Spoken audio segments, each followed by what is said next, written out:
ಸರಿಯಾಗಿ ಅರ್ಥ ಆಗುವಂತೆ ತುಂಬಾ ದಿನಗಳ ಪ್ರಯತ್ನದಿಂದ ನಾನು ಇದನ್ನು ಸಿದ್ಧಪಡಿಸಿದ್ದೇನೆ. ನೀವು ಯಾರು ನಿಮ್ಮ ನೋಟು ಪೆನ್ ಆಗಲಿ ಯಾವುದು ತೆಗೆದುಕೊಳ್ಳೋದು ಬೇಡ, ಬರೀ ಆಲಿಸಿದರೆ ಸಾಕು. ನೋಟು ಎಲ್ಲ ನಾನು ಮಾಡಿದ್ದು ಜೋಯ್ ಬ್ರದರ್ ನಿಮಗೆ ಕಳಿಸುತ್ತಾರೆ. ಮೊದಲನೇದಾಗಿ ಪ್ರಕಟಣೆ ಹಂತದಲ್ಲಿ ನಾವು ಅದನ್ನು ಸರಿಯಾಗಿ ಅರ್ಥ ಮಾಡಬೇಕಾದರೆ ಅದರ ಹಿನ್ನೆಲೆಯನ್ನು ಅರಿತುಕೊಳ್ಳಬೇಕು. ಹಿನ್ನೆಲೆ ಏನಿದೆ? ರೋಮಿ ಅಧಿಕಾರದ ಕೈಗಳಲ್ಲಿ ಕ್ರಿಸ್ತ ಧರ್ಮೀಯರಿಗೆ ಮೊದಲು ಚಿತ್ರಹಿಂಸೆ ಇರಲಿಲ್ಲ. ಯಾಕೆಂದ್ರೆ ಕ್ರಿಸ್ತಿಯರು ಬೇರೆ ಜನಾಂಗದ ಜನರಿಗೆ ಮಾನ ಗೌರವ ಕೊಟ್ಟು ಜೀವಿಸುತ್ತಿದ್ದರು. ಇಡೀ ಪವಿತ್ರ ಗ್ರಂಥದ ಕೊನೆಯ ಪುಸ್ತಕ ಯೋಹಾನನಿಗೆ ಮಾಡಿದ ಪ್ರಕಟಣೆ ರೋಮಿ ಅಧಿಕಾರದ ವಿಷಯದಲ್ಲಿ ಋಣಾತ್ಮಕ ಚಿಂತನೆಯನ್ನು ಸೂಚಿಸುತ್ತದೆ. ನೀರೋ ಚಕ್ರವರ್ತಿಯ ಕಾಲದಲ್ಲಿ ಕ್ರಿಸ್ತಶಕ 64ರಲ್ಲಿ ರೋಮಿ ಕಾನೂನು ಮತ್ತು ಅಧಿಕಾರ ಕಠಿಣವಾದುದರಿಂದ ಅವರ ಮಧ್ಯೆ ಮತ್ತು ಕ್ರಿಸ್ತಿ ಸಮುದಾಯದಲ್ಲಿ ಭಿನ್ನಾಭಿಪ್ರಾಯಗಳು ಉದ್ಭವಿಸಿದವು. ಇಡೀ ರೋಮ್ ನಗರವು ಬೆಂಕಿಗೆ ಆಹುತಿಯಾಗಿ ನೀರೋ ಹಾಗೂ ಅವನ ಅಧಿಕಾರಿಗಳು ಈ ಬೆಂಕಿ ಕ್ರಿಸ್ತ ಜನಾಂಗ ಕೊಟ್ಟದ್ದು ಎಂದು ಸುಳ್ಳು ಅಪವಾದನೆ ಹಾಕಿ ಅವರನ್ನು ಚಿತ್ರಹಿಂಸೆಗೆ ಗುರಿ ಮಾಡಿದರು.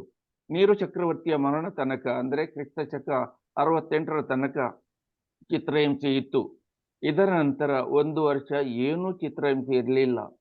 ಕ್ರಿಸ್ತ ಶಕ 69ರಲ್ಲಿ ಹೊಸ ಚಕ್ರವರ್ತಿ ವೆಸ್ಪಾಸಿಯನ್ ಅಧಿಕಾರಕ್ಕೆ ಬಂದರು. ಕ್ರಿಸ್ತ ಶಕ 79ರಲ್ಲಿ ಇವರ ಮಗ ತೀತ ಅಧಿಕಾರಕ್ಕೆ ಬಂದರು. ಈ ನಂತರ ಕ್ರಿಸ್ತ ಶಕ 81ರಲ್ಲಿ ತೀತನ ಸಹೋದರ ಡೊಮಿಷಿಯನ್ ಅಧಿಕಾರಕ್ಕೆ ಬಂದ ಕೂಡಲೇ ಇವರು ನೀರೋ ಚಕ್ರವರ್ತಿ ಕೊಟ್ಟದ್ದಕ್ಕಿಂತ ಅಧಿಕ ಪ್ರಮಾಣದಲ್ಲಿ ಕ್ರಿಸ್ತಿ ಜನಾಂಗದವರ ಮೇಲೆ ಚಿತ್ರಹಿಂಸೆ ಆರಂಭಿಸಿದರು. ಈ ಕಾಲದಲ್ಲಿ ಈ ಪ್ರಕಟಣೆ ಪುಸ್ತಕದ ಜನನವಾಯಿತು. ಈ ಸಮಯದಲ್ಲಿ ಕ್ರಿಸ್ತಿಯರಿಗೆ ಯಾವ ತರದ ಚಿತ್ರಹಿಂಸೆಗಳನ್ನು ಸಹಿಸಬೇಕಾಗಿತ್ತು ಎಂದು ಪ್ರಕಟಣೆ ಗ್ರಂಥ ನಮಗೆ ತಿಳಿಯಪಡಿಸುತ್ತದೆ. ಮೊದಲನೇ ಕ್ರಿಸ್ತಿಯರು ಕೆಲವು ಸಮಯ ಚಿತ್ರಹಿಂಸೆಗೆ ಒಳಪಟ್ಟರು. ಸ್ವಾಮಿ ಯೇಸು ಪುನಃ ಮರಳಿ ಬರುವರು ಎಂಬ ವಿಶ್ವಾಸದಲ್ಲಿದ್ದರು. ಈ ಚಿತ್ರಹಿಂಸೆ ಅನೇಕ ವರ್ಷಗಳು ನಡೆಯಿತು. ಇದರಿಂದಾಗಿ ಅನೇಕರು ತಮ್ಮ ವಿಶ್ವಾಸವನ್ನೇ ಕಳೆಕೊಂಡರು. ಡೊಮಿಷಿಯನ್ ಚಕ್ರವರ್ತಿಯು ತನ್ನನ್ನು ಸ್ವಾಮಿ ಹಾಗೂ ದೇವರು ಎಂಬ ಹೆಸರಿನಲ್ಲಿ ಕರೆಯಬೇಕೆಂದು ಜನಪ್ರಜೆಗಳಿಗೆ ಆದೇಶ ಕೊಟ್ಟಿದ್ದರು. ವರ್ಷಕ್ಕೆ 1 ಸಾರಿ ಎಲ್ಲಾ ಜನರು ಅವರ ಮೂರ್ತಿಗೆ ಧೂಪ ಹಾಕಬೇಕೆಂದು ಕಡ್ಡಾಯ ಅಪ್ಪಣೆ ಕೊಟ್ಟಿದ್ದರು. ಕೆಲವು ದೃಢ ಕ್ರಿಸ್ತಿ ವಿಶ್ವಾಸಿಗಳು ಹೀಗೆ ಮಾಡಲು ತಿರಸ್ಕರಿಸಿದರು. ಯಾಕೆಂದರೆ ಇದು ಒಂದು ನಿಜ ದೇವರಲ್ಲಿ ವಿಶ್ವಾಸವಿಡುವವರಿಗೆ ವಿರುದ್ಧವಾಗಿದೆ.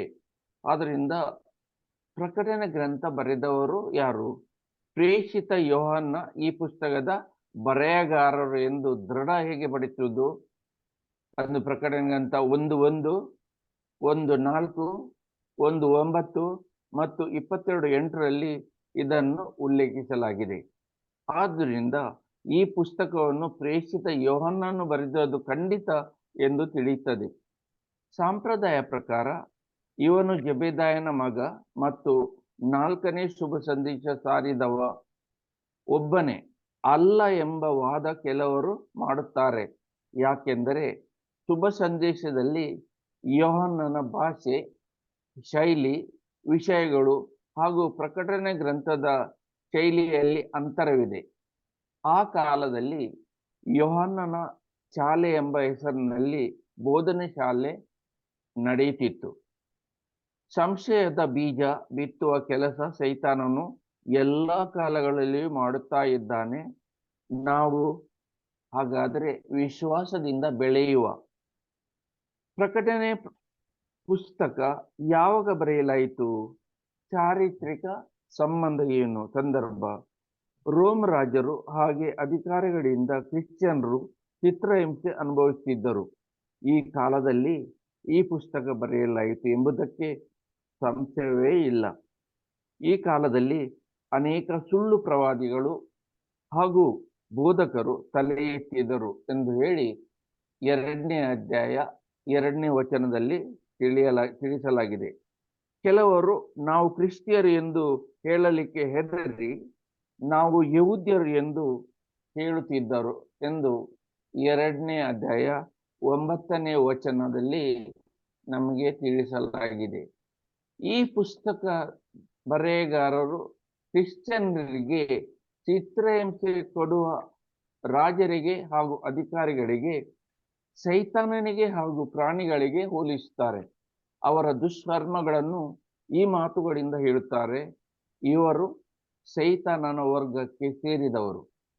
ದೇವರ ಸಂದೇಶ ಸಾರಿದ ಪ್ರಯುಕ್ತ ಮತ್ತು ತಮ್ಮ ಪ್ರಾಮಾಣಿಕ ಸಾಕ್ಷ್ಯದ ಪ್ರಯುಕ್ತ ಹತರಾದವರ ಆತ್ಮಗಳು ಬಲಿಪೀಠದ ಕೆಳಗೆ ಇರುವುದನ್ನು ಯೋಹಾನರು ಕಂಡರು ಎಂದು ಪ್ರಕಟಣೆ ಅಂತ 6:9 ತಿಳಿಯಪಡಿಸುತ್ತದೆ. ದೇವಜನರ ಹಾಗೂ ಯೇಸುವಿನ ರಕ್ತ ಸಾಕ್ಷಿಗಳ ರಕ್ತ ಕುಡಿದು ರೋಮ್ ನಗರ ಅಂದರೆ ಇದು ಮಹಾಬಾಬಿಲೋನ್ ಎಂದು ಅವರು ಆಗ ಕರೆಯುತ್ತಿದ್ದರು. ಇದರಿಂದ ಈ ರಕ್ತದಿಂದ ಮತ್ತಳಾಗಿದ್ದಳು ಅವಳು ಅಂದರೆ 17:6 ಇದನ್ನು ತಿಳಿಸಬಹುದು. ಹೀಗೆ ಪ್ರವಾದಿಗಳು ದೇವಜನರು ಹಾಗೂ ಸಂಸಾರದಲ್ಲಿ ಕೊಲ್ಲಲ್ಪಟ್ಟ ಎಲ್ಲರ ರಕ್ತ ರೋಮ್ ನಗರದಲ್ಲಿ ಕಾಣ ಸಿಗುತ್ತದೆ ಎಂದೇಳಿ 18ನೇ ಅಧ್ಯಾಯ 24ನೇ ವಚನ ಕೂಡ ಸಾರುತ್ತದೆ. ಪ್ರಕಟಣೆ ಪುಸ್ತಕ ಯೋಹನ್ನನು ಕ್ರಿಸ್ತಶಕ 90 ಮತ್ತು 95 ಒಳಗೆ ಬರೆದದ್ದು. 80ರಿಂದ 96 ಡೊಮಿಷಿಯನ್ ರಾಜನ ಕಾಲದಲ್ಲಿ ಕ್ರಿಶ್ಚಿಯನರಿಗೆ ಚಿತ್ರಹಿಂಸೆ ಅನುಭವಿಸಲು ಸಿಕ್ಕಿತು. ತನ್ನನ್ನೇ ಆರಾಧಿಸಬೇಕು ಎಂದು ರಾಜಾಜ್ಞೆ ಹೊರಡಿಸಿ ಎಫೆಸದಲ್ಲಿ ತನ್ನನ್ನು ಗೌರವಿಸಲು ಒಂದು ಮಂದಿರವನ್ನು ನಿರ್ಮಿಸಲಾಯಿತು. ಮಹಾಸರ್ಪಕ್ಕೆ ಆರಾಧಿಸಲು ಪ್ರಾರಂಭಿಸಿದರು ಅಂತೇಳಿ 13ನೇ ಅಧ್ಯಾಯ 4ನೇ ವಚನದಲ್ಲಿ ಕೂಡ ತಿಳಿಸಿದ್ದಾರೆ. ಆರಾಧನೆ ಮಾಡದವರಿಗೆ ಅವರನ್ನು ಕೊಂದರು ಅಂತೇಳಿ 13ನೇ ಅಧ್ಯಾಯ 15 ತಿಳಿಸಿದ್ದಾರೆ. ಆಸಿಯಾ ಪ್ರಾಂತ್ಯದಲ್ಲಿಯೂ ರೋಮಿ ಚಕ್ರವರ್ತಿ ರಾಜನ ಆರಾಧನೆ ಪ್ರಾರಂಭವಾಯಿತು. ಇದಕ್ಕಿಂತಲೂ ಮುಂಚೆ 54ರಿಂದ 68 ತನಕ ನೀರೋ ಚಕ್ರವರ್ತಿ ಕ್ರಿಶ್ಚಿಯನರಿಗೆ ಚಿತ್ರಹಿಂಸೆ ಕೊಡುತ್ತಾ ಇದ್ದರು. ರೋಮ್ ನಗರ ತನ್ನನ್ನೇ ಮಹಿಮೆ ಪಡಿಸೋಕ್ಕೋಸ್ಕರ ಅಗ್ನಿ ಆಹುತಿ ಮಾಡಿ ತನ್ನ ಜವಾಬ್ದಾರಿ ತಪ್ಪಿಸಿಕೊಳ್ಳಲು ಈ ಅಪರಾಧ ಕ್ರಿಶ್ಚಿಯನರ ಮೇಲೆ ಉರಿಸಿ ಅವರನ್ನು ಕೊಂದರು. ಕ್ರಿಶ್ಚಿಯನರ ಮೇಲೆ ತೋರಿಸಿದ ಅಮಾನುಷಿಕ ಕೃತ್ಯಗಳಿಗೆ ನೀರೋ ಕುಪ್ರಸಿದ್ಧ ಹಾಗೂ ಕುಖ್ಯಾತನಾಗಿದ್ದ. ಪ್ರಕಟಣೆ 13:3 ಕೂಡ ಉಲ್ಲೇಖವಾಗಿದೆ. ವಾದ ಪ್ರಕಾರ 2 ಸಾಕ್ಷಿಗಳು ಎಂದರೆ ಪೇತ್ರ ಹಾಗೂ ಪೌಲ ಎಂದು ಹಿರಿಯರು ಹೇಳುತ್ತಾರೆ ಪವಿತ್ರ ಸಭೆಯಲ್ಲಿ. ಇವರ ಕಾಲದಲ್ಲಿ ಅವರು ರಕ್ತ ಸಾಕ್ಷಿಗಳಾದರು. ಹೀಗಿರುವಾಗ ಈಗಿನ ಚಕ್ರವರ್ತಿ ನೀರೋನ ಪ್ರತಿರೂಪವೆಂದು ಚಿತ್ರಿಸಿದರು. ನೀರೋನೇ ಪುನಃ ಜೀವಂತನಾಗಿದ್ದಾನೆ ಎಂದು ಹೇಳಿದರು. ಆಗ ಯೋಹನ್ನ ಬಾಪ್ತಿಸ್ತ ತೀರಿ ಹೋದ ನಂತರ ಯೇಸು ಕ್ರಿಸ್ತರ ಯೋಹನ್ನ ಬಾಪ್ತಿಸ್ತ ಕೂಡ ಅಂತೇಳಿ ಆ ಟೈಮ್ನಲ್ಲಿ ಅವರು ಹೇಳ್ತಿದ್ದರು. ಈ ಪುಸ್ತಕದ ಉದ್ದೇಶ ಏನು? ಪ್ರಕಟಣೆ ಗ್ರಂಥದ ಉದ್ದೇಶ ಏನು? ಮೇಲೆ ತಿಳಿಸಿದ ಪ್ರಕಾರ ಇಡೀ ಆದಿ ಪವಿತ್ರ ಸಭೆ ಕಠಿಣ ಸಮಸ್ಯೆಗಳಿಂದ ಸುತ್ತಿಕೊಂಡು ಇರುವಾಗ ರೋಮಿ ಚಕ್ರವರ್ತಿಯ ಕೈಯಲ್ಲಿ ದುಃಖ ಅನುಭವಿಸುತ್ತಿತ್ತು. ಕಷ್ಟ ಸಂಕಷ್ಟಗಳನ್ನು ಅನುಭವಿಸುತ್ತಿರುವ ಪವಿತ್ರ ಸಭೆಗೆ ಹೊಸ ಭರವಸೆ ಮೂಡಿಸಲು ಮತ್ತು ಅವರು ವಿಶ್ವಾಸಿರುವ ಕ್ರಿಸ್ತನಿಂದ ಪೂರ್ಣ ಸಮಾಧಾನ ಹಾಗೂ ಧೈರ್ಯವನ್ನು ತುಂಬಲು ಈ ಪುಸ್ತಕ ಬರೆಯಲ್ಪಟ್ಟಿತ್ತು. ಕ್ರಿಶ್ಚಿಯನರು ಈ ಸಂಸಾರದ ಕಷ್ಟಗಳಿಗೆ ಹೆದರಿ ಕ್ರಿಸ್ತರನ್ನು ತಿರಸ್ಕರಿಸಬಾರದು. ಅನ್ಯ ಧರ್ಮೀಯರಿಂದ ಎಷ್ಟು ಕಷ್ಟ ಕಾರ್ಪಣ್ಯಗಳು ಎದುರಿಸಲು ಬಂದರೂ ಅವರು ಸಿದ್ಧರಿರಬೇಕು, ಕ್ರಿಸ್ತರಲ್ಲಿ ದೃಢ ನಿಲ್ಲಬೇಕು ಎಂದು ಹಾಗೂ ರಕ್ತ ಸಾಕ್ಷಿಗಳಾಗಬೇಕು ಎಂದು ತಿಳಿಯಪಡಿಸುತ್ತದೆ. ಎಲ್ಲವನ್ನೂ ಸಹಿಸಿಕೊಂಡು ವಿಶ್ವಾಸದಲ್ಲಿ ಜೀವಿಸುವವರಿಗೆ ಕ್ರಿಸ್ತ ಯೇಸು ತನ್ನ ಮಹಿಮೆಯಲ್ಲಿ ಪುನರಾಗಮಿಸುವಾಗ ಕ್ರಿಸ್ತರ ಜಯದಲ್ಲಿ ನಾವು ಭಾಗಿದಾರರು ಆಗುತ್ತೇವೆ ಎಂದು ಈ ಪುಸ್ತಕ ನಮಗೆ ತಿಳಿಸುತ್ತದೆ. ಇದು ಪುಸ್ತಕದ ವಿಂಗಡಣೆ ಹೇಗೆ ಮಾಡಿದ್ದಾರೆ? 3 ರೀತಿಯಲ್ಲಿ ಈ ಪುಸ್ತಕವನ್ನು ವಿಂಗಡಿಸಲಾಗಿದೆ. ಒಂದು, ರಕ್ಷಣೆಯ ಚರಿತ್ರೆಯ ಆಧಾರದಲ್ಲಿ ಈ ಪುಸ್ತಕ ರಚಿತವಾಗಿದೆ. ಒಂದನೇದಾಗಿ ಇಸ್ರಾಯೇಲರ ಕಾಲ, ಎರಡನೇದಾಗಿ ಯೇಸುವಿನ ಕಾಲ, ಮೂರನೇದಾಗಿ ಪವಿತ್ರ ಸಭೆಯ ಕಾಲ. ಆದ್ದರಿಂದ ಅಧ್ಯಾಯ 1ರಿಂದ 3 ಖಾಲಿ ಪ್ರಸ್ತಾವನೆಯನ್ನು ಕೊಡುತ್ತದೆ. ಇಸ್ರಾಯೇಲರ ಚರಿತ್ರೆ ಅಧ್ಯಾಯ 4ರಿಂದ 11ರವರೆಗೆ ಇಸ್ರಾಯೇಲರ ಚರಿತ್ರೆಯನ್ನು ತೋರಿಸುತ್ತದೆ. ಪವಿತ್ರ ಸಭೆಯ ಚರಿತ್ರೆ ಅಧ್ಯಾಯ 12ರಿಂದ 20ರವರೆಗೆ ಪವಿತ್ರ ಸಭೆಯ ಚರಿತ್ರೆಯನ್ನು ವಿವರಿಸುತ್ತದೆ. ಮತ್ತೆ ಮೂರನೇದಾಗಿ ಮುಂದೆ ಬರಲಿರುವ ಮಹಿಮೆಗಳನ್ನು ಅಧ್ಯಾಯ 21 ಮತ್ತೆ 22ರಲ್ಲಿ ನಮಗೆ ತಿಳಿಸುತ್ತದೆ. ಇದರಲ್ಲಿ ವಿಶೇಷವಾಗಿ 7 ಅಂಕೆಗಳ ಮೇಲೆ ಆಧಾರಿತವಾಗಿ ರಚನೆಯಾಗಿದೆ. 7 ಎಂಬ ಅಂಕೆ. ಅಧ್ಯಾಯ 2 ಮತ್ತೆ 3 7 ಪತ್ರಗಳು ಮತ್ತೆ 7 ಸಭೆಗಳು. ಅಧ್ಯಾಯ 6 ಮತ್ತೆ 7 7 ಮೊಹರೆಗಳು. ಅಧ್ಯಾಯ 8 ಮತ್ತೆ 9 7 ತುತ್ತೂರಿಗಳು. ಅಧ್ಯಾಯ 16 7 ಪಾತ್ರೆಗಳು ಎಂದು. ಹಾಗಿರುವಾಗ ಅಧ್ಯಾಯ 1 ವಾಕ್ಯ 19 ಅನುಸರಿಸಿ ಮಾಡಿದ ರಚನೆಯಾಗಿದೆ. ಇದನ್ನು ನಾವು ನೋಡುವಾಗ ಈಗ ನಡೆಯುತ್ತಿರುವ ಹಾಗೂ ಮುಂದೆ ನಡೆಯಲಿರುವ ಅಂದರೆ ಅಧ್ಯಾಯ 1:1ರಿಂದ 3:22 ತನಕ ಪ್ರಸ್ತುತ ಸ್ಥಿತಿಯನ್ನು ತೋರಿಸಲಾಗಿದೆ. ಅಧ್ಯಾಯ 4:1ರಿಂದ 22 ತನಕ ಮುಂದೆ ನಡೆಯಲಿರುವ ಕೃತ್ಯಗಳನ್ನು ವಿವರಿಸಲಾಗಿದೆ. ಪ್ರಕಟಣೆ ಗ್ರಂಥಕ್ಕೆ ಪ್ರಸ್ತಾವನೆಯಲ್ಲಿ ಯೆಶಾಯನ ಗ್ರಂಥ 1:1 ಅಂದರೆ ಜುದೆಯ ನಾಡಿನ ಅರಸನಾಗಿದ್ದ ಉಜ್ಜಿಯ, ಯೋತಾಮ, ಆಹಾಜ, ಹಿಜ್ಕೀಯ ಇವರ ಕಾಲದಲ್ಲಿ ಜುದೆಯ ಮತ್ತು ಜೆರುಸಲೇಮ್ ನಗರವನ್ನು ಕುರಿತು ಆಮೋಸನ ಮಗನಾದ ಯೆಶಾಯನಿಗೆ ಆದ ದೈವ ದರ್ಶನ ಇದು ಅಂತೇಳಿ ಅದು ಕೂಡ ಮುಂಚಿತವಾಗಿ ಸೂಚನೆ ಕೊಟ್ಟಿದೆ. ಪ್ರಕಟಣೆ ಗ್ರಂಥದಲ್ಲಿ ಬರೆದಿದ್ದು ಅಲ್ಲಿ ತಿಳಿಸಲಾಗಿದೆ. ಯೆರೆಮೀಯ ಗ್ರಂಥ 1:1 ಮತ್ತೆ 2ರಲ್ಲಿ ಕೂಡ ಇದನ್ನು ವಿವರಿಸಲಾಗಿದೆ. ಇವು ಯೆರೆಮೀಯನ ಪ್ರವಚನಗಳು. ಈತ ಬೆನ್ಯಾಮೀನ್ ಪ್ರಾಂತ್ಯಕ್ಕೆ ಸೇರಿದ ಅನಾತೋತ್ ಊರಿನ ಯಾಜಕ ವರ್ಗದವನು. ಇವನ ತಂದೆ ಹಿಲ್ಕೀಯನು ಜುದೆಯದ ಅರಸನು, ಆಮೋನನ ಮಗನೂ ಆದ. ಯೋಷೀಯನ ಆಳ್ವಿಕೆಯ 13ನೇ ವರ್ಷದಲ್ಲಿ ಸರ್ವೇಶ್ವರ ಸ್ವಾಮಿಯ ವಾಣಿ ಇವನಿಗೆ ಕೇಳಿ ಬಂತು ಅಂತೇಳಿ ಇವರ ಮುಖಾಂತರ ಕೂಡ ದೇವರು ತಿಳಿಸಿದ್ದಾರೆ. ಹಾಗೆ ಹೊಸೆಯ ಗ್ರಂಥದಲ್ಲಿ 1:1ರಲ್ಲಿ ಕೂಡ ಜುದೆಯ ನಾಡಿನಲ್ಲಿ ಉಜ್ಜಿಯ, ಯೋತಾಮ, ಆಹಾಜ್ ಮತ್ತು ಹಿಜ್ಕೀಯ ಇವರು ಅರಸರಾಗಿದ್ದಾಗ ಹಾಗೂ ಇಸ್ರಾಯೇಲ್ ನಾಡಿನಲ್ಲಿ ಯೋವಾಷನ ಮಗ ಯೆರೊಬ್ಬಾಮನು ಆಳುತ್ತಿದ್ದ ಕಾಲದಲ್ಲಿ ಬೇರಿಯನ ಮಗನಾದ ಯೋಷೀಯನಿಗೆ ದೇವರು ದಯಪಾಲಿಸಿದ ಸಂದೇಶವಿದು. ಈ ವಾಕ್ಯಗಳು ಪ್ರಕಟಣೆ ಗ್ರಂಥಕ್ಕೆ ಹೋಲುತ್ತವೆ. ದೇವರ ವಾಕ್ಯ ಕೇಳಲು ಹಾಗೂ ಅದನ್ನು ಅನುಸರಿಸಿ ಜೀವಿಸಲು ಈ ಪುಸ್ತಕ ಬರೆಯಲಾಗಿದೆ. ಆದ್ದರಿಂದ ಅಧ್ಯಾಯ 1 4-8 ವಾಕ್ಯಗಳು ಈ ಸಭೆಗಳಿಗೆ ಶುಭಾಶಯಗಳನ್ನು ಕಳಿಸುವುದು ನಾವು ನೋಡಬಹುದು.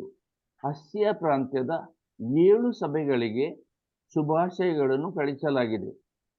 ಅಧ್ಯಾಯ 1-4ರಲ್ಲಿ ಯೇಸುವಿನ ಹೆಸರುಗಳನ್ನು ಉಲ್ಲೇಖಗಳು ಹಾಗೆ ಅದಕ್ಕೆ ಪೂರಕ ವಚನಗಳು ತಿಳಿಸಲಾಗಿದೆ. ಅದು ಈ 1-4ರಲ್ಲಿ ಯೇಸುವಿಗೆ ಎಷ್ಟೆಲ್ಲ ಹೆಸರು ಕೊಟ್ಟಿದ್ದಾರೆ ಅಂತ ಹೇಳಿ ಕೂಡ ತಿಳಿಯಪಡಿಸಿದ್ದಾರೆ. ಮೊದಲನೇದಾಗಿ ಯೇಸುವಿನ ಹೆಸರು 1:8 ವಚನ ಹೇಳ್ತದೆ, ಆಲ್ಫಾ ಮತ್ತು ಒಮೆಗಾ, ಆಕಾರ ಮತ್ತೆ ಲಾಕಾರ ಕೂಡ ಅಂತ ಹೇಳಿ. 1:8ರಲ್ಲಿ ಲಾರ್ಡ್ ಗಾಡ್ ಅಂದ್ರೆ ಅವರು ಪ್ರಭು ದೇವರು ಅಂತ ಹೇಳ್ತಾರೆ.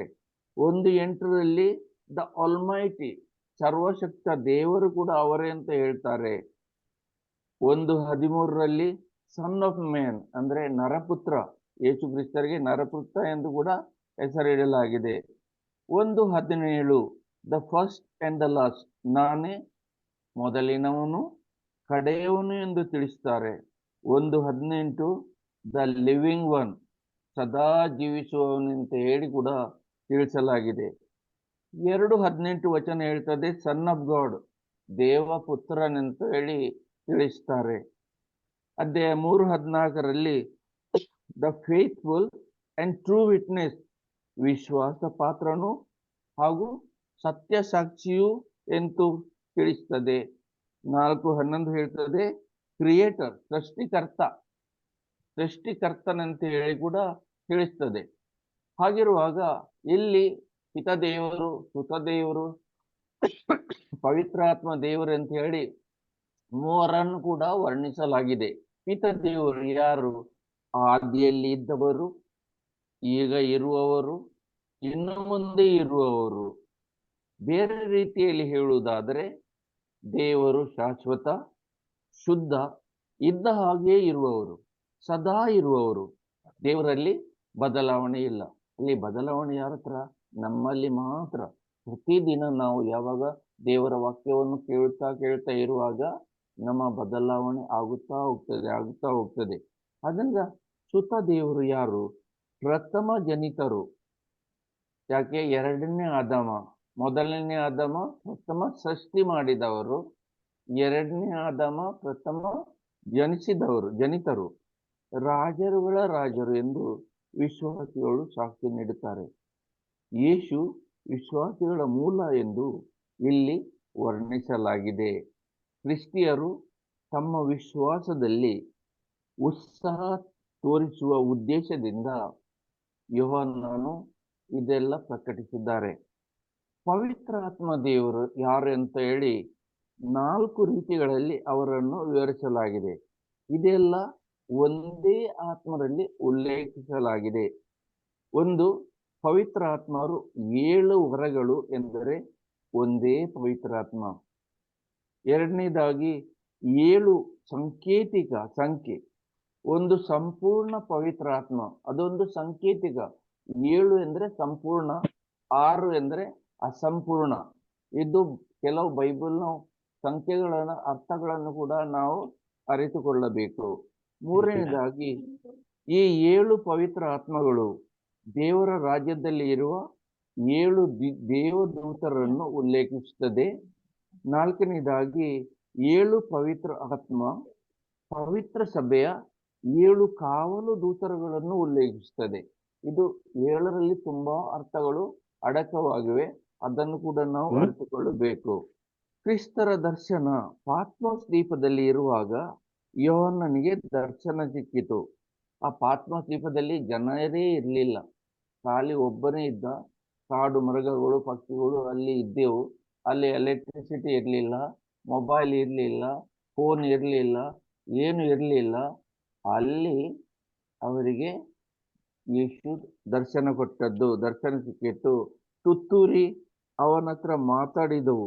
ಇದು ಮನುಷ್ಯ ಪುತ್ರರನ್ನು ವಿವರಿಸುತ್ತದೆ. ಅದರಿಂದ ಬಂಗಾರದ 7 ದೀಪಗಳು ಎಂದರೆ ಅದರ ಅರ್ಥ ಏನು? ಯಹೂದ್ಯ ದೇವಾರಾಧನೆಯ ರೀತಿಯನ್ನು ನೆನಪಿಗೆ ತರುತ್ತದೆ. 7 ದೀಪಗಳ ಸ್ತಂಭ ಯಹೂದ್ಯ ದೇವಾಲಯದ ಪ್ರಮುಖ ಪಾಲಾಗಿದೆ. ಆ ಯಹೂದ್ಯರ ದೇವಾಲಯದಲ್ಲಿ ಅಂಥದ್ದೇ 7 ದೀಪಗಳು ಸ್ತಂಭ. 7 ದೀಪಗಳು 7 ಪವಿತ್ರ ಸಭೆಯನ್ನು ತೋರಿಸುತ್ತದೆ. ಇಲ್ಲಿ ಕ್ರಿಸ್ತರೇ ದೀಪಸ್ತಂಭ ಹಾಗೂ ಬೆಳಕು ಎಂದು ನಮಗೆ ತೋರಿಸುತ್ತದೆ. ಹಾಗಿರುವಾಗ 7 ಪವಿತ್ರ ಸಭೆಗಳಿಗೆ ಬೋಧನೆ. ಈ 7 ಪವಿತ್ರ ಸಭೆಗಳನ್ನು ಬೋಧನೆ ಕೊಟ್ಟದ್ದು 8 ಹಂತಗಳಲ್ಲಿ ಬರೆಯಲಾಗಿದೆ. ಅಂದರೆ ಒಂದನೇದಾಗಿ ಪತ್ರ ಮಾರ್ಗದರ್ಶನ ಮುಖಾಂತರ ಪ್ರಾರಂಭವಾಗಿದೆ. ಈ ಪತ್ರ ದಾಖಲೆಗೆ 2 ಅಧ್ಯಾಯ 2:1, 8, 12, 18, ಅಧ್ಯಾಯ 3:1, 7 ಮತ್ತೆ 14 ಇದೆಲ್ಲ ಮಾರ್ಗದರ್ಶನದ ಸೂಚಿಯನ್ನು ತೋರಿಸ್ತದೆ. ಹೇಗೆ ನಾವು ಇದರಲ್ಲಿ 7 ಅಂಶಗಳಿವೆ. ಎರಡನೇದಾಗಿ ಮನುಷ್ಯ ಪುತ್ರನ ವಿಷಯ ವಿವರಣೆಯನ್ನು ಕೊಡುತ್ತದೆ. ಮೂರನೇದಾಗಿ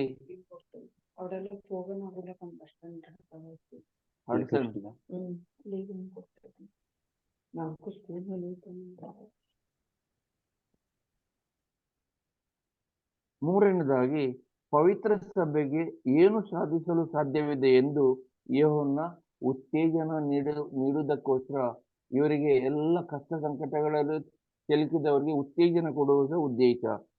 ಇದರ ನಾಲ್ಕನೇದಾಗಿ ಎಲ್ಲ ವಿಮರ್ಶೆಯನ್ನು ಕೊಡುತ್ತದೆ. ಯಾವುದು? ಅಧ್ಯಾಯ 2:4, 2:14, 2:20 ಮತ್ತೆ 3:15 ವಿಮರ್ಶೆಯನ್ನು ಕೊಡುತ್ತದೆ. ಐದನೇದಾಗಿ ಜೀವನ ಪರಿವರ್ತನೆಗೆ ಕರೆಯನ್ನು ನೀಡುತ್ತದೆ. ನಮ್ಮ ಎಲ್ಲ ಜೀವನ ಪರಿವರ್ತನೆ ಆಗಬೇಕೆ, ಅದಕ್ಕೆ ಒಂದು ಕರೆಯನ್ನು ಕೊಡುತ್ತದೆ. ಅದು ಅಧ್ಯಾಯ 2:5, 16, 3:3 ಮತ್ತೆ 3:19 ನಾವು ಅದನ್ನು ಓದಬಹುದು. ಆರನೇದಾಗಿ ಶಿಕ್ಷೆಯ ಬಗ್ಗೆ ಎಚ್ಚರಿಕೆಯನ್ನು ಕೊಡುತ್ತದೆ. ಅಧ್ಯಾಯ 2:5b, 16b, 2:22, 3:3 ಮತ್ತೆ 3:16.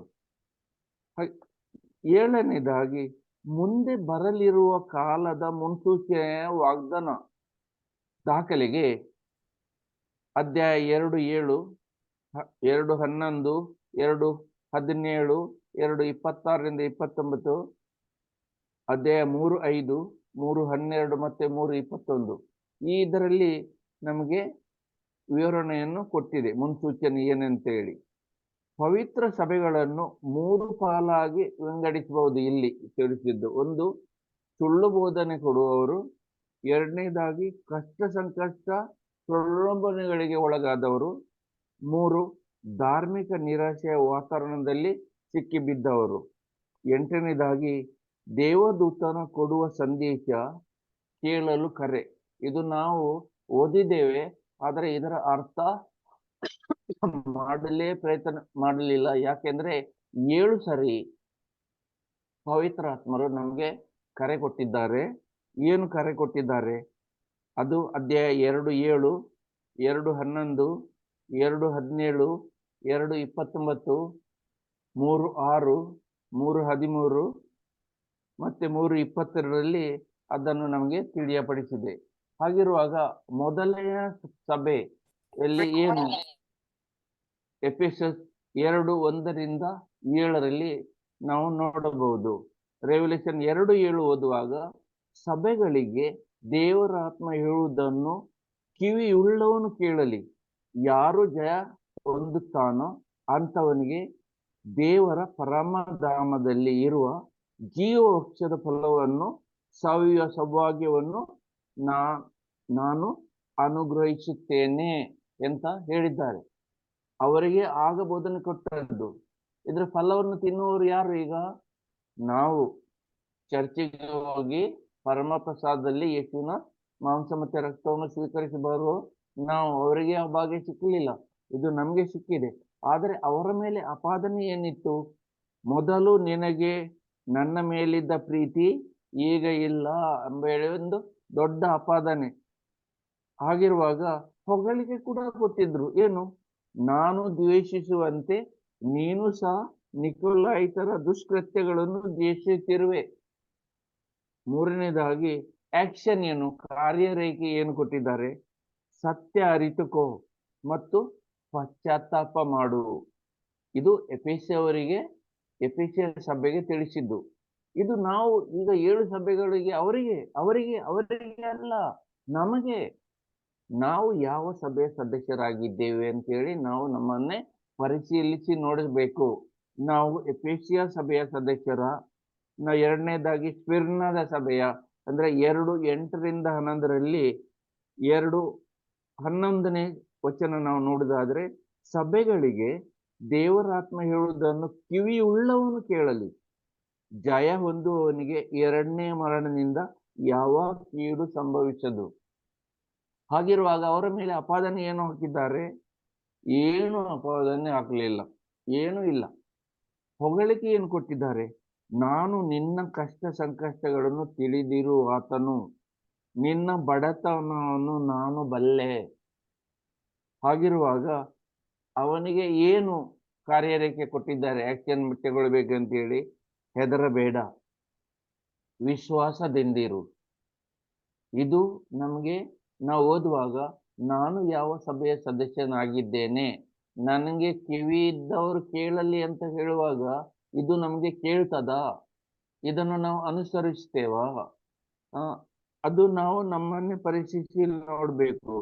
ಮೂರನೇದಾಗಿ ಪೆರ್ಗಮಮ್ 2:12-17, 2:17 ವಚನ ನಾವು ತೆಗೊಳ್ಳುವಾಗ, ಸಭೆಗಳಿಗೆ ದೇವರಾತ್ಮ ಹೇಳುವುದನ್ನು ಕಿವಿ ಉಳ್ಳವನು ಕೇಳಲಿ.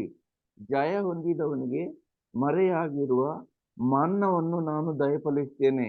ಇದಲ್ಲದೆ ಆತನಿಗೆ ಒಂದು ಬಿಳಿಯ ಕಲ್ಲನ್ನು ನಾನು ಕೊಡುತ್ತೇನೆ. ಆ ಕಲ್ಲಿನ ಮೇಲೆ ಒಂದು ಹೊಸ ಹೆಸರನ್ನು ಕೆತ್ತಲಾಗಿರುತ್ತದೆ.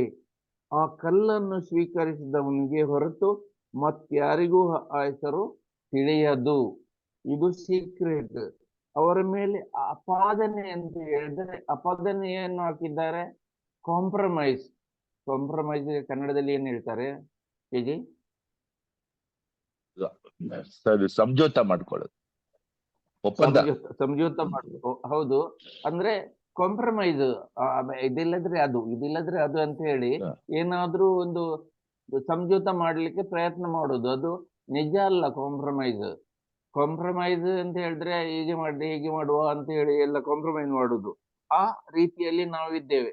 ಇವತ್ತು ಪೂಜೆಗೆ ಹೋಗದಿದ್ರು ನಡೀತದೆ, ಕಾಂಪ್ರಮೈಸ್. ದೇವರಿಗೆ ಗೊತ್ತುಂಟಲ್ಲ, ಇವತ್ತು ನಾನು ಪ್ರಾರ್ಥನೆಗೆ ಮರಿಯನ್ ತಂಡಗೆ ಮುಂಜಾನೆ ಬರದಿದ್ರು ಪರವಾಗಿಲ್ಲ, ಮಲಗುವ. ಕಾಂಪ್ರಮೈಸ್. ಯಾರಿಗೆ ಬಿಟ್ಟು? ದೇವರನ್ನು ಬಿಟ್ಟು ನಾವು ಕಾಂಪ್ರಮೈಸ್ ಮಾಡೋದು ಯಾರ ಹತ್ರ? ಸೈತಾನ್ನ ಹತ್ರ. ಇದು ಸಮझೋತಾ ಅಲ್ಲ. ನಾವು ಎಂತ ಕಾಂಪ್ರಮೈಸ್ಗೆ ನಾವು ಹೋಗಬಾರದು.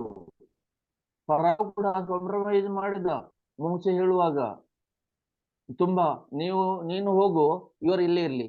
ತುಂಬಾ ಅಲ್ಲಿ ಕಾಂಪ್ರಮೈಸ್ ಉಂಟು, ಅದನ್ನು ಓದಿದರೆ ಗೊತ್ತಾಗ್ತದೆ. ಸಮಯ ಕಡಿಮೆಯಿಂದ ನಾನು ಫಾಸ್ಟ್ ಹೋಗ್ತಾ ಇದ್ದೇನೆ, ಅದರಿಂದ ಕ್ಷಮಿಸಿ ನಾನು. ಎರಡನೇ ಹೊಗಳಿಕೆ ಏನು? ವಿಶ್ವಾಸದಲ್ಲಿ ನೀನು ಸ್ಥಿರ ಇದ್ದಿ. ವಿಶ್ವಾಸ ಉಂಟು, ನೀನು ಟ್ರೂ ಟು ಯೋರ್ ಫೇತ್. ವಿಶ್ವಾಸ ಉಂಟು, ಆದ್ರೆ ಕೆಲವು ಸರಿ ಆಲಸಿತನದ ಕಂಬಳಿಯನ್ನು ಹೊದಿತುಕೊಂಡು ನಾವು ಬಿದ್ದಿರ್ತೇವೆ. ಅದರಿಂದ ಕಾರ್ಯರೇಖೆ ಏನು ಕೊಡ್ತದೆ? ಪಶ್ಚಾತ್ತಾಪ ಮಾಡು ಅಂತ ಹೇಳ್ತಾರೆ ದೇವರು. ಪಶ್ಚಾತ್ತಾಪ ಮಾಡು, ಬಾ ಹಿಂದೆ. ಅಲ್ಲಿ ಬಿದ್ದಿರ್ಬೇಡ, ಆಳಸಿತನದಲ್ಲಿ ಬಿದ್ದಿರ್ಬೇಡ, ನಿದ್ದೆ ಅವಸ್ಥೆಯಲ್ಲಿ ಹೋಗ್ಬೇಡ ಅಂತ ಹೇಳಿ ಕರೀತಾ ಇದ್ದಾರೆ. ಕೈಯ ತೀರ ಅಂದ್ರೆ 2ನೇ ಅಧ್ಯಾಯ 18-29 ವಚನದಲ್ಲಿ, ರೆವಲ್ಯೂಷನ್ 2:29 ಹೇಳ್ತದೆ, ಸಭೆಗಳಿಗೆ ದೇವರ ಆತ್ಮ ಹೇಳುವುದನ್ನು ಕಿವಿ ಉಳ್ಳವನು ಕೇಳಲಿ. ನಮ್ಗೆ ಎಲ್ಲ ದೇವರು ಈ ಕಿವಿ ಯಾಕೆ ಕೊಟ್ಟಿದ್ದಾರೆ? ಕಿವಿ ನಮ್ಮ ಹೃದಯದ ಬಾಗಿಲು.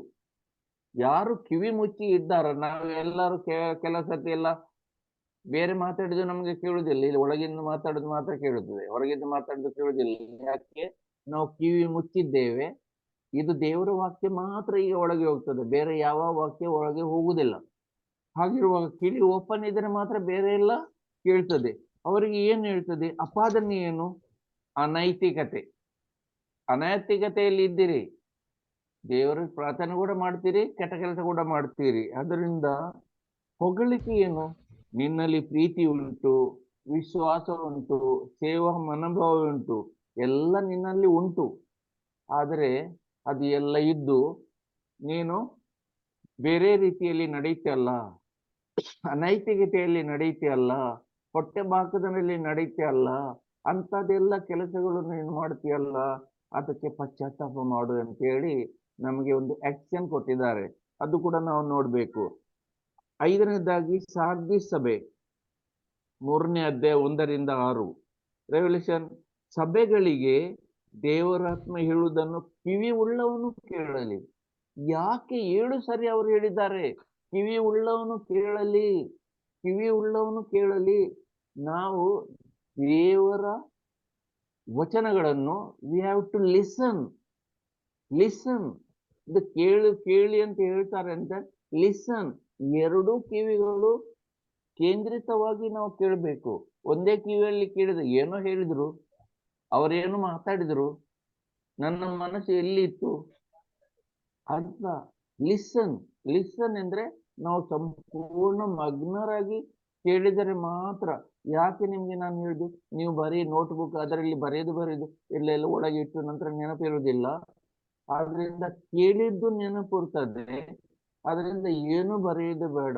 ನೋಟ್ ಮಾಡಿ, ನಾನು ತುಂಬಾ ಪ್ರಯತ್ನ ಮಾಡಿ ನೋಟ್ ಮಾಡಿದ್ದೇನೆ, ನಾನು ಕಳಿಸಿಕೊಟ್ಟಿದ್ದೇನೆ, ಜಾಯ್ ಬ್ರದರ್ ಕಳಿಸ್ತಾರೆ. ಅದರಿಂದ ಇದನ್ನು ಸರಿ ಅರ್ಥ ಮಾಡಿಕೊಳ್ಳಿ. ಪೂರಕ ವಚನಗಳನ್ನು ಎಲ್ಲ 1ನೇ ಅಧ್ಯಾಯ, 2ನೇ, 3, 4ನೇ ಎಲ್ಲ ಅಧ್ಯಾಯಗಳಲ್ಲಿ ಎಲ್ಲರೂ ಪೂರಕ ವಚನಗಳನ್ನು ಕೊಟ್ಟಿದ್ದಾರೆ. ನೀವೆಲ್ಲ ನೋಟ್ ಮಾಡಿ ಇಟ್ಟಿದ್ದೀರಿ. ಅದರ ಬಗ್ಗೆ ನಾನು ಮಾತಾಡ್ಲಿಕ್ಕೆ ಹೋಗ್ಲಿಲ್ಲ. ಏನು ಕೊಡಲಿಲ್ವೋ ಅದರ ಬಗ್ಗೆ ನಾನು ಮಾತಾಡ್ಲಿಕ್ಕೆ ಹೋಗುವುದು. ಆದ್ದರಿಂದ ಕಾರ್ಯರೇಖೆ ಏನ್ ಹೇಳ್ತದೆ ಇಲ್ಲಿ ಸರ್ದಿ ಸಭೆಯವರಿಗೆ? ನಿಮ್ಮ ಎಲ್ಲ ಮೊದಲನೇದಾಗಿ ಅಪಾದನೆ ಏನು? ಎಲ್ಲ ಸೂಪರ್ಫಿಷಿಯಲ್. ಅಂದ್ರೆ ಏನು? ನಾವೆಲ್ಲ ಹೋಗ್ತೇವಲ್ಲ ಆಫೀಸಿಗೆ ಹೋಗುವಾಗ, ಕೆಲವರೆಲ್ಲ ಮೇಕಪ್ ಮಾಡ್ತಾರೆ, ಫೇರ್ ಅಂಡ್ ಬ್ಯೂಟಿ, ಅದೆಲ್ಲ ಮಾಡ್ತಾರೆ.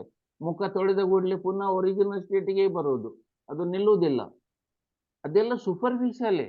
ಎಷ್ಟು ನೀವು ಬಣ್ಣ ಹಚ್ಚಿದ್ರು, ಎಂತ ಕಲರ್ ನಂದು ಉಂಟಲ್ಲ ಅದು ಚೇಂಜ್ ಆಗುದೇ ಇಲ್ಲ. ಅದು ಫೋಟೋ ಒಳ್ಳೆ ಬರಬಹುದು, ಅದು ಫೋಟೋವೇ. ಆದ್ರೆ ನಿಜ ಪರಿಸ್ಥಿತಿ ಫೋಟೋ ನೋಡಿ ನಮ್ಮನ್ನು ನೋಡ್ಲಿಕ್ಕೆ ಬಂದ್ರೆ ಒಪ್ಪುತ್ತಾರ? ಎಲ್ಲ ಫೋಟೋ ಅಲ್ಲಿ ಕೆಂಪು ಎಲ್ಲ ಚಂದ ಚೂಸು, ಇಲ್ಲಿ ಕಪ್ಪು ಕಾಣ್ತಾನೆ ಇವ, ಹಾಗೆ ಹೇಳುದಿಲ್ವಾ? ಅದರಿಂದ ಎಲ್ಲ ಸೂಪರ್ಫಿಷಿಯಲ್ ಅಂತ ಹೇಳ್ತಾರೆ ಸಾರ್ದಿ ಸಭೆಯವರಿಗೆ. ಹೊಗಳಿಕೆ ಏನು? ನೀವು ಎಫೆಕ್ಟಿವ್ ಆಗಿದ್ದೀರಿ, ಎಲ್ಲಾ ಕೆಲಸಗಳನ್ನು ಮಾಡ್ತೀರಿ, ಆದರೆ ಎಫೆಕ್ಟಿವ್ ಕೆಲಸ ಮಾಡ್ತೀರಿ. ಆದರೆ ಎಲ್ಲ ಸೂಪರ್ಫಿಷಿಯಲ್ ಆಗಿ ಮಾಡುವುದು ಸರಿಯಲ್ಲ. ಜನರಿಗೆ ತೋರಿಸೋಸ್ಕರ ಮಾಡುವುದು ಅದು ಎಫೆಕ್ಟಿವ್ನೆಸ್ ಅಲ್ಲ. ದೇವರಿಗೆ ಎಫೆಕ್ಟಿವ್ ಆಗಿದ್ದೀರಿ, ನೀವು ಮೊದಲು ಇದ್ದಿರಿ. ಅದು ಏನ್ ಹೇಳ್ತಾರೆ? ಅದರಿಂದ ಪುನಃ ಎದ್ದೇಳು, ನೀನು ಎಲ್ಲ ಮಲಗಿದ್ದಿ, ಎದ್ದೇಳು, ಪಶ್ಚಾತ್ತಾಪ ಮಾಡು ಅಂತ ಹೇಳ್ತಾರೆ. ಪಶ್ಚಾತ್ತಾಪ ಮಾಡು, ನಾನು ಯಾರೆಂದು ಅರಿತರು.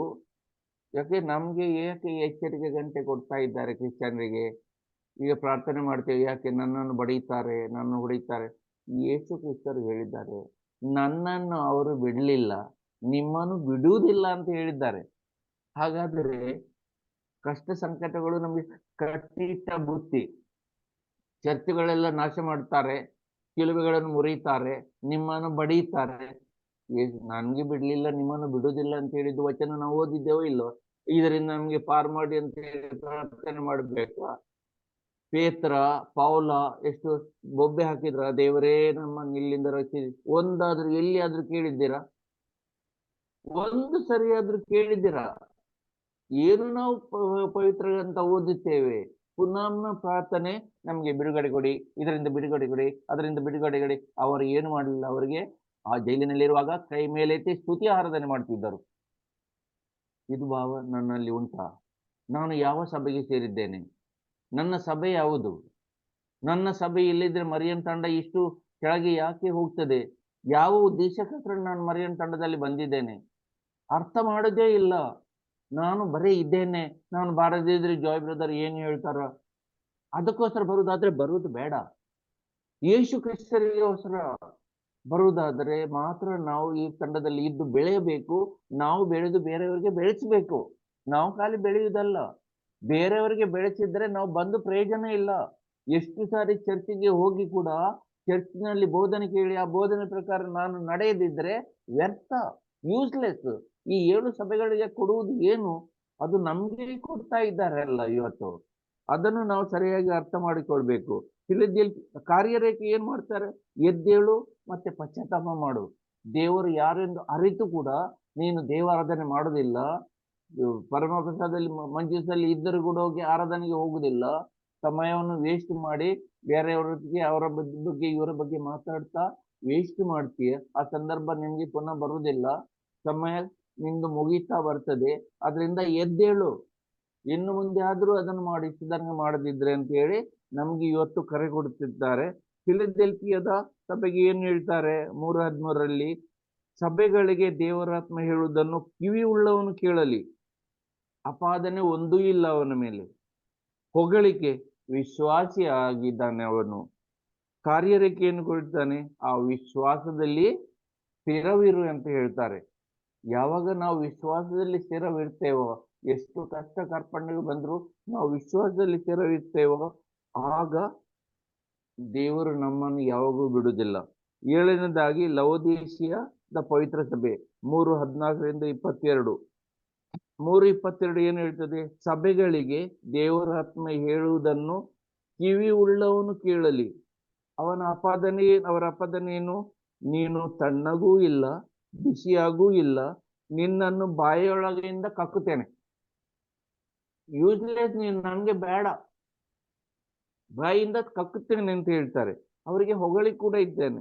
ವಿಶ್ವಾಸ ಪಾತ್ರನು ನೀನು ವಿಶ್ವಾಸ ಪಾತ್ರನು, ಸತ್ಯ ಶಕ್ತಿಯೂ ಆಗಿದ್ದಿ. ನೀನು ಬರುವಾಗ ಸತ್ಯ ಸಾಕ್ಷಿ ಕೊಟ್ಟೆ, ತುಂಬಾ ಮಂದಿ ಸಾಕ್ಷಿ ಕೊಟ್ಟಿದ್ದಾರೆ, ಆದರೆ ಪುನಃ ಹಿಂದೆ ಅದೇ ಪರಿಸ್ಥಿತಿಗೆ ಹೋಗಿದ್ದಾರೆ. ಆದ್ದರಿಂದ ಕಾರ್ಯರೇಖೆ ಏನು ಕೊಡ್ತದೆ? ಉತ್ಸಾಹದಿಂದ ಇರು, ದೇವರಿಗೆ ಅಭಿಮುಖನಾಗಿರು ಅಂತ ಹೇಳಿ ನಮ್ಗೆ ತಿಳಿಸ್ತಾ ಇದ್ದಾರೆ. ಹಾಗಿರುವಾಗ ಪ್ರಕಟಣೆ ಗ್ರಂಥದ 4ನೇ ಅಧ್ಯಾಯದ ಪ್ರಮುಖ ಘಟನೆಗಳು ಏನಂತೇಳಿ ನಾವು ನೋಡುವ. ಅಲ್ಲಿ ಸ್ವರ್ಗದ ದರ್ಶನವನ್ನು 4:4ರಲ್ಲಿ ಸ್ವರ್ಗದ ದರ್ಶನವನ್ನು ಕೊಡ್ತಾರೆ. 21ನೇದಾಗಿ 24 ಇಸ್ರಾಯೇಲರ ಯಾಜಕ ವರ್ಗದಲ್ಲಿ 24 ಪಾಲು.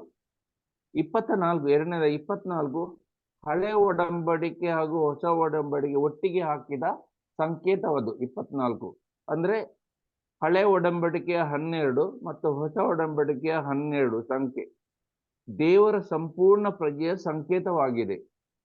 12 ಕುಲಗಳು ಮತ್ತು 12 ಅಪೊಸ್ತಲರು, ಅಂದ್ರೆ ಎಲ್ಲರೂ ಅದರಲ್ಲಿ ಬಂದಿದ್ದಾರೆ. ಅಷ್ಟೇ, ದೇವರು ಆರಿಸಿದ್ದು 12 ಮಂದಿ. ಇಷ್ಟು ಜನ ಬೇಕಿತ್ತಲ್ಲ ಇಡೀ ಸಂಸಾರ?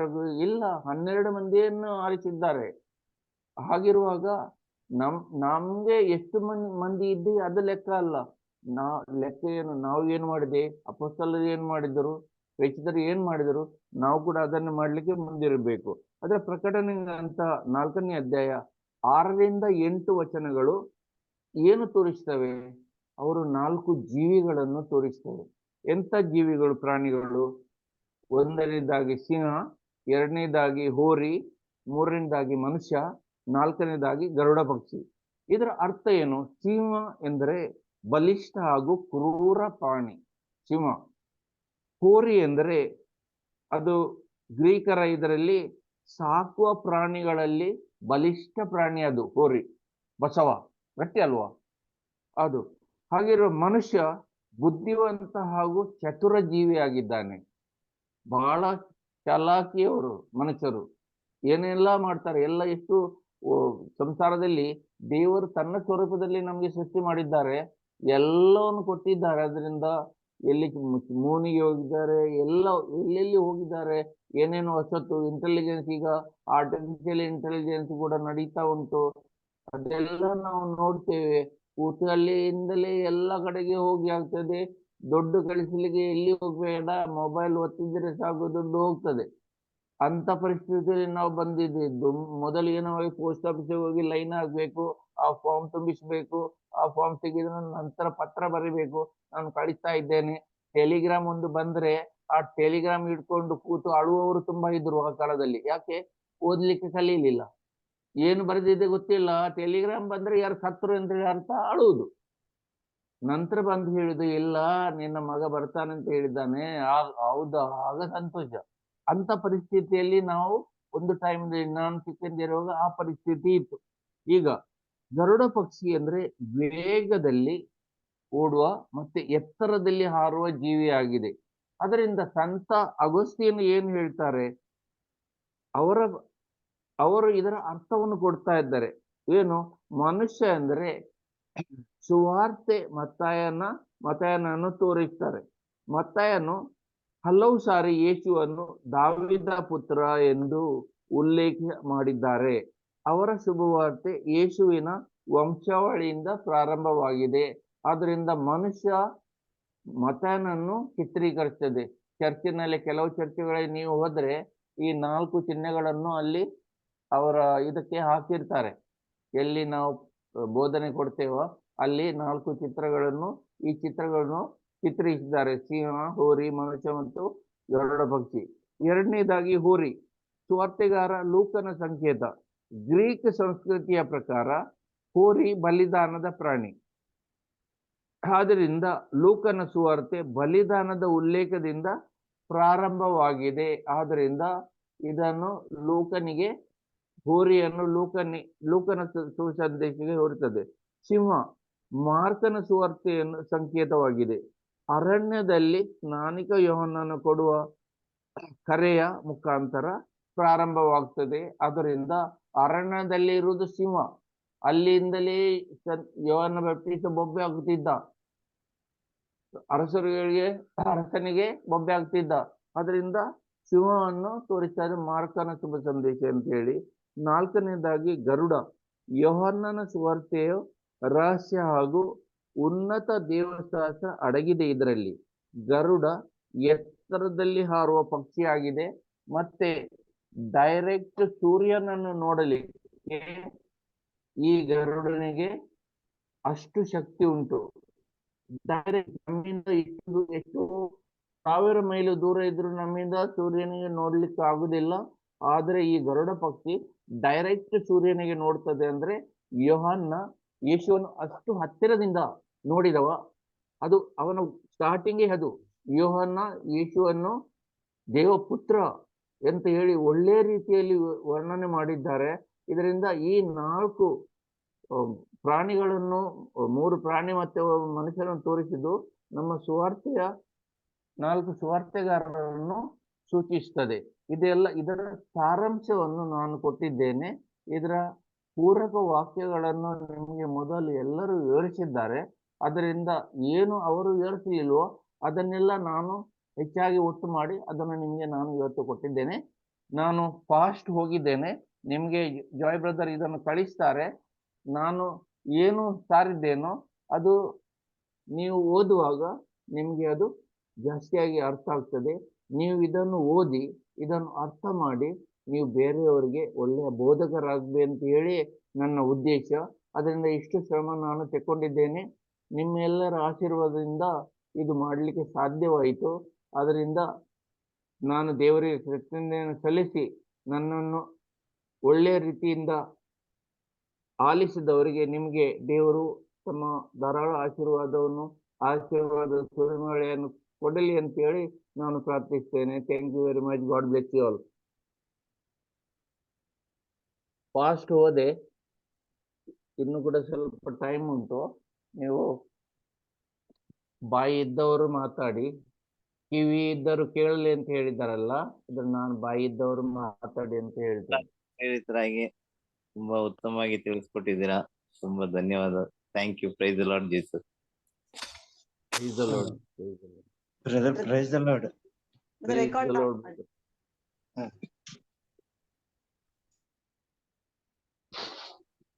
Ah.